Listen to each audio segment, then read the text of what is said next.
Blog Talk Radio. Hello everyone, this is Laurie Smith on Blog Talk Radio. It is Wednesday night, 9:30 p.m. here, Calgary, Alberta time, and I'm happy to be here. This is Child Abuse Prevention and Human Rights Abuse Prevention is Up to Us, 30-minute live internet streaming radio broadcast from blogtalkradio.com, and I have the chat room open if anybody would like to come and sit in there. We're going to continue talking about the issues of the male survivor of child sexual abuse, and I started talking about this actually on the last weekend, and sort of carried it forward to Monday night's show, and I wanted to continue on with it because, the whole issue surrounding child abuse is that the statistics are that 1 in 3 girls and 1 in 6 boys will be sexually abused or experience unwanted sexual touching and molestation under the age of 18. So those are the stats. That's what's out there. You can different stats depending on what website you go to, but it's generally 1 in 3 or 4 girls and 1 in 5 and 6 boys will be abused sexually under the age of 18 in some way. So the whole issue is there's a whole lot of survivors out there, who have survived child sexual abuse, right?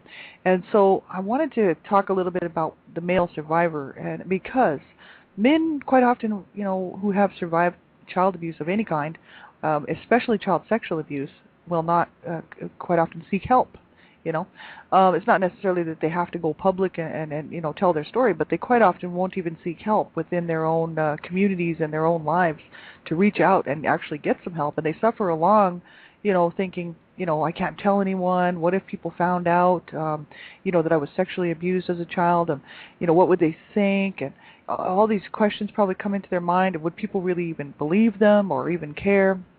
And so, they quite often just hold it in. And, women are so much more apt to seek help and seek a support group than men, I think, because women are more, emotional, creatures and really look for that support and, reaching out to people. And sometimes women don't reach out too, and I know that as a survivor. I didn't reach out myself, really. I just told a few select people about my past. Didn't reach out to get any real help, involving a therapist or counselor, group support, whatever way, that I could have actually reached out and got help. So that's why I thought we'd do these shows. And this is what we'll continue on with. I found some really good information that I want to pass along to you. And so, this is not I'm not a professional counselor or therapist. I don't hold any certificates in those areas.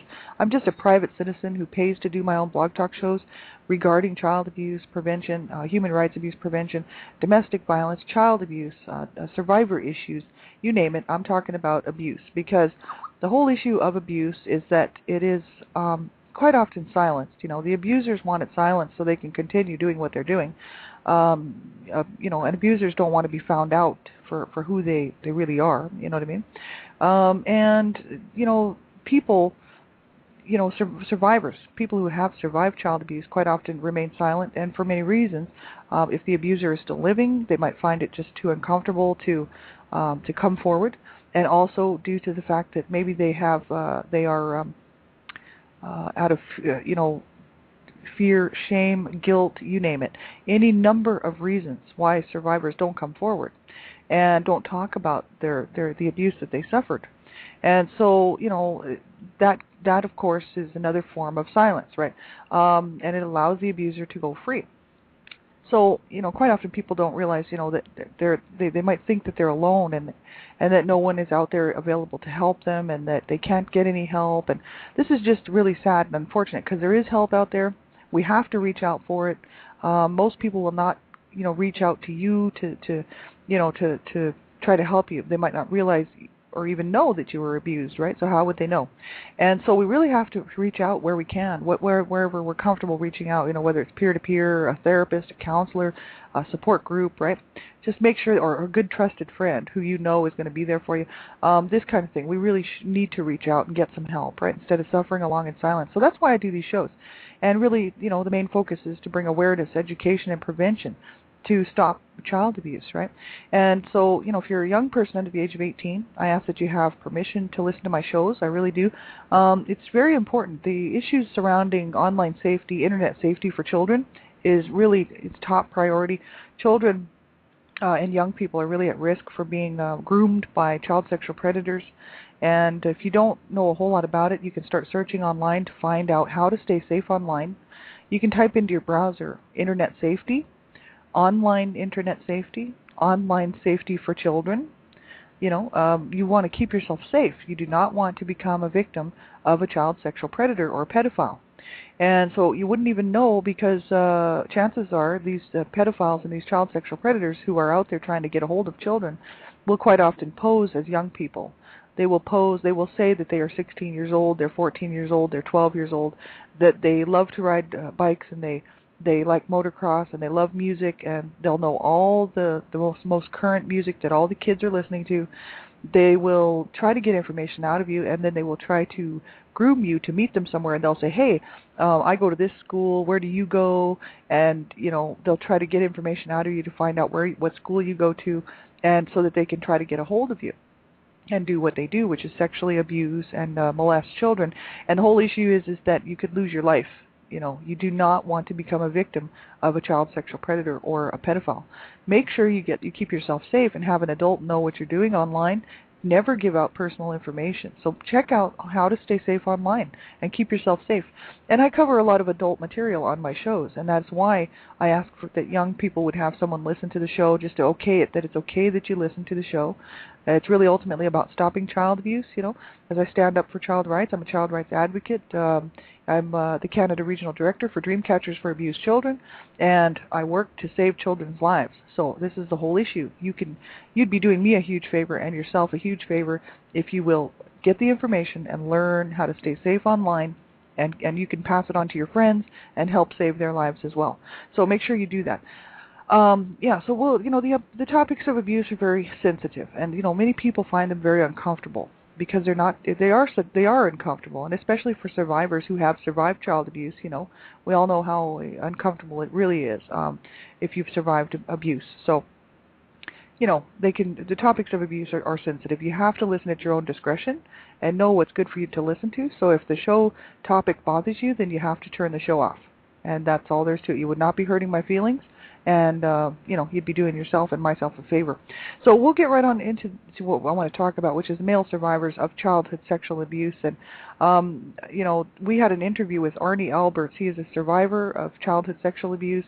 He is an author. He's written a book called Burnt Cookies: A Quest for Closure, and you can find it on his website, and that's www.arny, A-R-N-Y, Alberts, A-L-B-E-R-T-S, .com. And he's a speaker. He speaks out against against childhood sexual abuse, and especially for the male survivor. He's a very the interview was awesome. We had an interview with him on Dreamcatchers Talk Radio at www.blogtalkradio.com/Dreamcatchers on Monday night, which was June the 28th. And you can go back to catch the archive if you'd like. It's an hour long.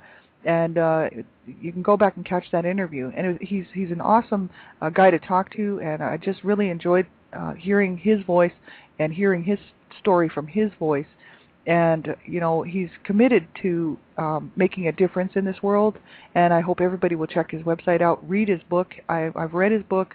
It's an amazing book. I'm going to reread it. As a matter of fact, I'm going to reread it a few times because it's very good, and it details his feelings and his thoughts and the pain that he suffered, his whole youth as well as into his adult life, and what happened to him, because of the abuse that he suffered at the hands of a coach who was molesting and sexually abusing not just him but many victims, so many young men. So this is the whole thing. It's a great story, Burnt Cookies: A Quest for Closure, and you do want to read that book. And you also want to check out his website and listen to that interview on Dreamcatchers Talk Radio. It was just awesome. So we'll get right on into what I wanted to look at here tonight. And this is from an article that I pulled up. It's a PDF from http://sascwr.org/resources/PDFs. And then /sexual percentage mark 20 and percentage mark 20 child, sorry about that, percentage mark 20 abuse /male percentage 20 survivors percentage. It's a huge, long link. I would just go to sascwr.org, look for resources and PDFs, and you can pull it up. It's about male survivors of sexual abuse. And male sexual abuse is defined as any non-consensual act of sexual coercion and or domination which threatens the physical and or psychological well-being of a boy or male, adolescent or adult. These acts involve a misuse of power and may or may not involve physical force. Male sexual abuse can occur in one's family of origin, in trust relationships with older youth or adults. And they go on here to say that in institutional settings that house boys or male adolescents, residential treatment centers, etc., in peer groups, social clubs, in dating relationships, right? Male sexual abuse includes, but is not limited to, unwanted sexual touching, unwanted sexual exposure, unwanted exposure to pornography, sexual harassment, incest, child prostitution, sexual assault, and rape. Perpetrators of male sexual abuse can include parents, siblings, extended family members, family friends, dates, intimate partners, acquaintances, peers, and strangers. This just tells you anyone can be an abuser, so that's the whole issue. 1 in 5 males have experienced childhood sexual abuse, and that's from the Male Survivor website, www.malesurvivor.ca. That's a great website. Male sexual assault is defined as any non-consensual act of sexual coercion and or domination which threatens the physical and or psychological well-being of a man, or I would say even a child. These acts involve a misuse of power and may or may not involve physical force. Male sexual assault can occur in intimate relationships, dating situations, institutions, for example, prisons, hate crime situations, and among strangers. Male sexual assault includes acts such as sexual touching and oral and anal rape. Perpetrators of male sexual assault can include intimate partners, dates, friends, relatives, clients of sex trade workers, co-workers, acquaintances, and strangers. So this is just the thing, right? It's major. 10 facts about sexual abuse of males. Number 1, up to 1 out of 6 men report having had unwanted direct sexual contact with an older person by the age of 16. If we include non-contact sexual behaviors such as someone exposing himself or herself to a child, up to 1 in 4 men report boyhood sexual victimization. And fact number 2, on average, boys first experience sexual abuse at age 10. The age range at which boys are first abused, however, is from infancy to late adolescence. And fact number 3, boys at greatest risk for sexual abuse are those living with neither or only one parent, those whose parents are separated, divorced, and or remarried, those whose parents abuse alcohol or are involved in criminal behavior, and those who are disabled. And fact number 4, boys are most commonly abused by males between 50 and 75%. However, it is difficult to estimate the extent of abuse by females, since abuse by women is often covert. Also, when a woman initiates sex with a boy, he is likely to consider it a sexual initiation and deny that it was abusive, even though he may suffer significant trauma from the experience. And fact number 5, a smaller proportion of sexually abused boys than sexually abused girls report sexual abuse to authorities. See, that's just it. It's just not reported. It's underreported. Fact number 6, common symptoms for sexually abused men include guilt, anxiety, depression, interpersonal isolation, shame, low self-esteem, self-destructive behavior, post-traumatic stress reactions, poor body imagery, sleep disturbance, nightmares, anorexia or bulimia, relational and or sexual dysfunction, and compulsive behavior like alcoholism, drug addiction, gambling, overeating, overspending, and sexual obsession or compulsion. Fact number 7, the vast majority, over 80%, of sexually abused boys never become adult perpetrators, while a majority of perpetrators, up to 80%, were themselves abused. So that's really something to think about. The vast majority of, which is about 80% of sexually abused boys, never become adult perpetrators. And the majority of perpetrators, up to 80%, were themselves abused. So that's really interesting. There is no compelling evidence that, this is number 8, there is no compelling evidence that sexual abuse fundamentally changes a boy's sexual orientation, but it may lead to confusion about sexual identity and is likely to affect how he relates in intimate situations. And that's just normal. That's par for the course. Anytime a child experiences sexual abuse, it does mess with their whole idea, as far as intimate relationships, their own bodies, their sexual identity, right? Their sexual orientation. It definitely does have an effect on it, and it's just no wonder, right? This is abuse we're talking about, right? And it is very, very damaging and very harmful, and sadly is very common. And if you're in a room with three girls and let's say 5 to 6 boys, one out of those 3 girls and one out of those 5 or 6 boys will have been likely sexually abused as a child. So that's too many. When you see stats like those stats, right? That just tells you the percentage of people on this planet running around, or at least in North America where these statistics are coming from, are have been abused and experienced sexual unwanted touching or sexual abuse, sexual molestation, you name it. And a lot of times it's a family member or a close family friend, someone who builds this trust relationship with these children and then completely violates that child and violates that trust, right? Making it very hard for these children to grow up and learn how to trust people and even learn how to trust themselves. And so it's such a huge issue, and it's not even something we need to talk about it, and we need to talk about it more. Actually, everyone should be talking about it. I can't believe that mainstream society doesn't get a little bit more proactive and say, look, we got to stop this. It doesn't matter whether you've been abused or not. It makes no difference. It doesn't matter if you have children or not. You can get involved, and you can help make a difference to stop this from happening, right? So this is the whole issue. It says here, fact number 9, boys often feel physical sexual arousal during abuse even if they are repulsed by what is happening. And I mean, I think that goes for girls too, right? I mean, you might be repulsed by what was happening and completely, traumatized by it, but the whole physical sexual arousal could, often feel, good. That's the whole problem with childhood sexual abuse. And, that's what leads to that confusion, right? So that's why we have to stop this, because it's abuse, it's wrong, it's never right.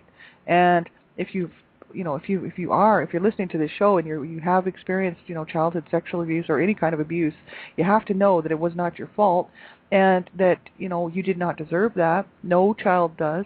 Children should be allowed to be children, and children should be looked after and cared for and taken care of, and protected from this kind of stuff. But sadly, it happens, and it's really unfortunate. I wish parents would really educate themselves on the issues surrounding child abuse of all types, especially child sexual abuse, but all types of child abuse. Get the signs, symptoms, facts on how to report it. Know what to look for with your children. Know the right questions to ask. Allow your children to tell you anything, and really care about their children enough to look out for them and make sure that this is not happening to their child, right? It says, fact number 10, perpetrators tend to be males who consider themselves heterosexual and are most likely to be known but unrelated to the victims. Okay, so that's quite interesting. So when you go onto this website, you can see there's all the resources that they actually got the information from. And this particular set of information I just read was from malesurvivor.org. And that's a great website. We'll look at that too. Challenges for male survivors. There is a misconception that if a man has an erection, they are a willing participant, right? The reality is that the body reacts to the stimulation, and this is not consent. So this is from the Men's Project. And that's just the fact, right? It's the physical contact that causes that, you know what I mean? The stimulation, right? And then that the young child or the youth might think, that somehow because that happened, that they actually that it was consensual.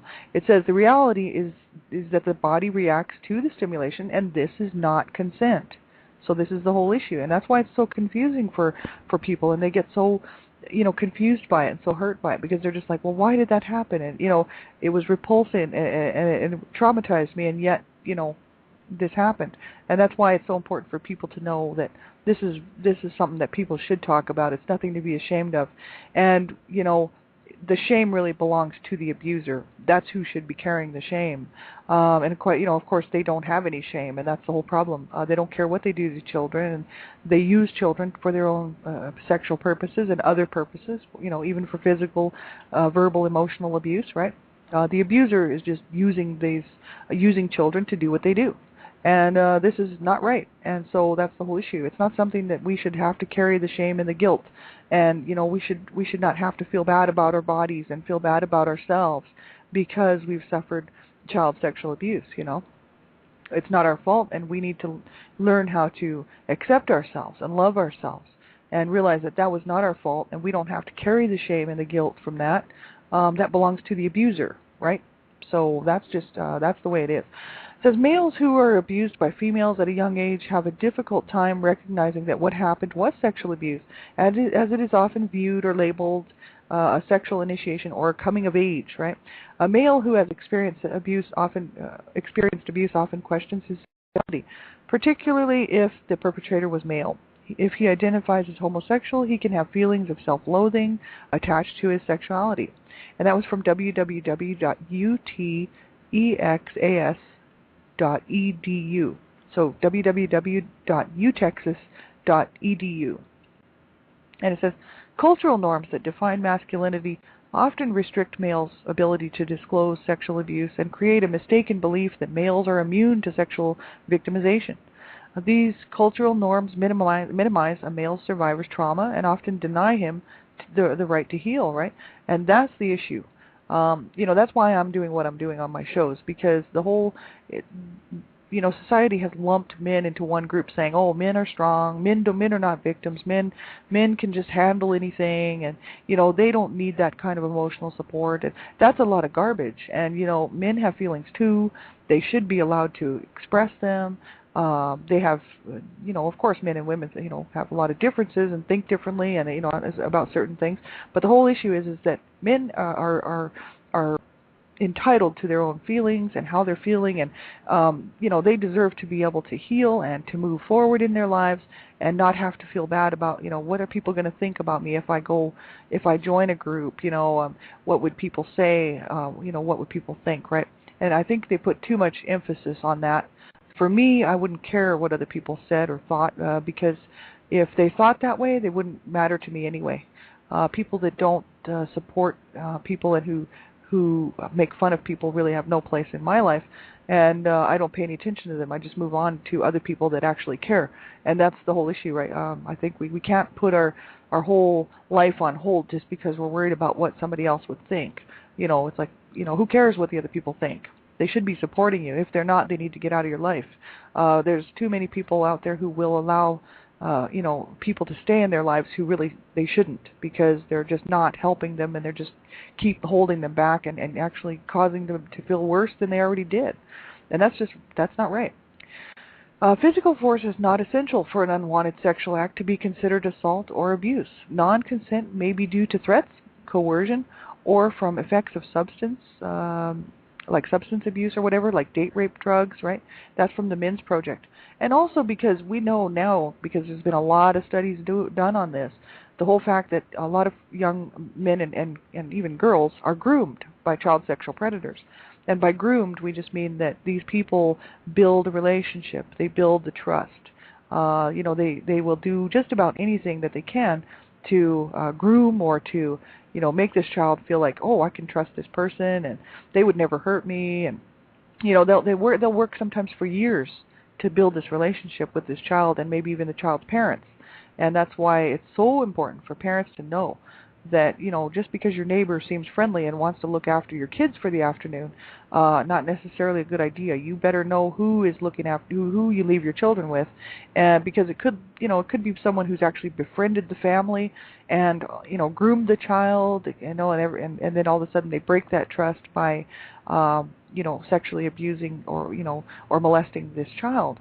And of course the child then feels like, well, I can't tell my parents like this person, and maybe it was my fault, and then the parents are just so oblivious to it, they don't even even see it.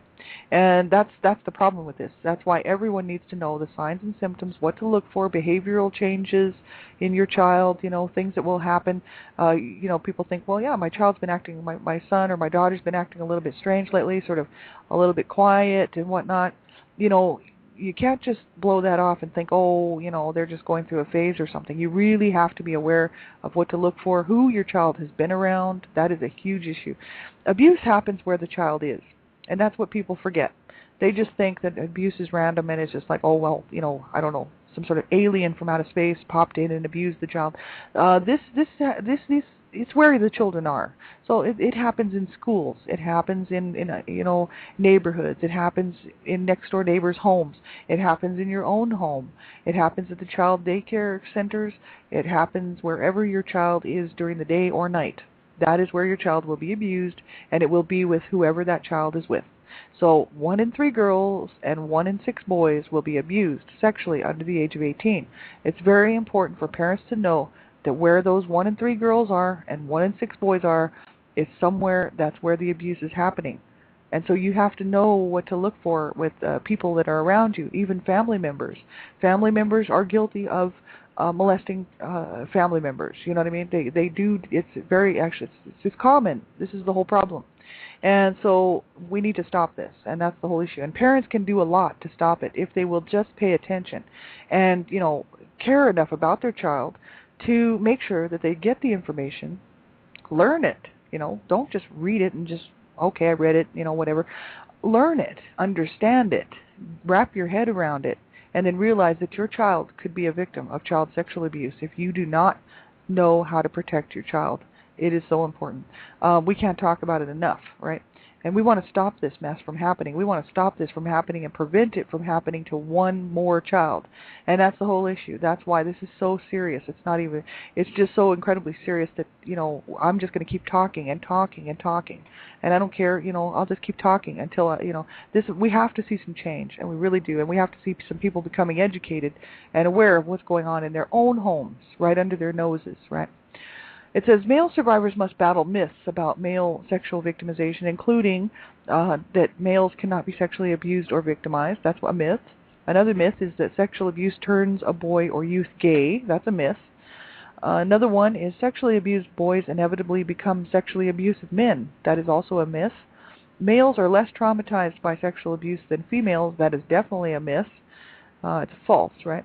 Boys and males can say no to abuse if violence is not used. That is also a myth, and it's false. This is stuff that people will, quite often believe because someone's told them that, or, they've heard it somewhere, and that's just the issue. That is false information, that's just not true at all. Childhood sexual abuse it's the most prevalent form of male sexual abuse. However, sexual assault does occur to male adults, And they go on to talk about anal rape. They said it's the most common form of male sexual assault. Many male survivors report multiple rapes, and assaults, including multiple perpetrators per assault, right? This sort of thing can happen. This is from the Men's Project 2004, from Goodwin, the Men's Project 2004. Survivors often view their assault as a loss of their manhood, and that's from utexas.edu. Prison rape is prevalent and has lasting negative implications for males.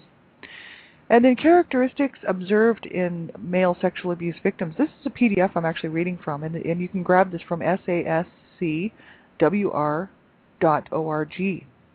and then slash or hyphen resources and / PDFs. And it's a PDF. You can just grab it and check it out.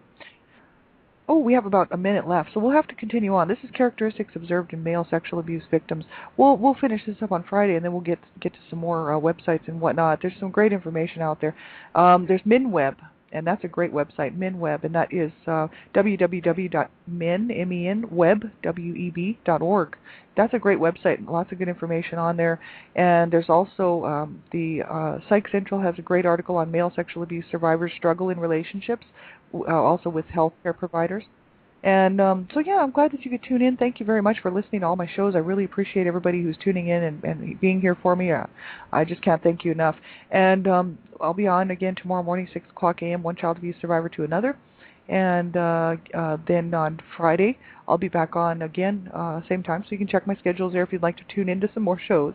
I appreciate it. We'll continue on with this information here on Friday night at 9:30, same time. And just make sure you take care of yourselves and reach out and get some help, and don't suffer in silence. We do deserve to have a good life. We don't deserve to suffer on as adults. If you've suffered as a child and you were abused as a child, it's really important that you get yourself some help so that you don't continue suffering in silence, for your whole life. We can move on. We can have a good life and learn how to love ourselves and move on and have a good life. So make sure you keep holding on and just get a hold of me if you need some more information. Have a great night, and we'll be talking to you real soon. Bye-bye.